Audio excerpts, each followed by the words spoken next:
এটা শোকের দিন, এটা আনন্দের দিন। শোকের দিন এই জন্য যে মাতৃভাষাকে রাষ্ট্রভাষা করবার দাবি এইটা পৃথিবীতে খুব দুর্লভ ঘটনা।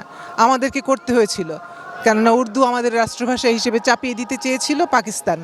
তো সেইখানে প্রতিরোধ করে আমরা আমাদের মাতৃভাষাকেই রাষ্ট্রভাষার সম্মান দেওয়ার জন্য যে দাবি আদায় করেছি, তারই প্রবাহমানতা পৃথিবীর সারা দেশে দেশে এটাকে আবার আন্তর্জাতিক মাতৃভাষা দিবসে নিয়ে গিয়ে আমরা শেষ করতে পেরেছি। ফলে আমাদের আজকের দিনে যেমন শহীদদের শ্রদ্ধা জানানোর জন্য এই দিনটিকে বিশেষভাবেই সকলের মনে করা দরকার যে কিভাবে আমরা আমাদের ভাষাকে রাষ্ট্রভাষার মর্যাদায় নিয়ে যেতে পেরেছি।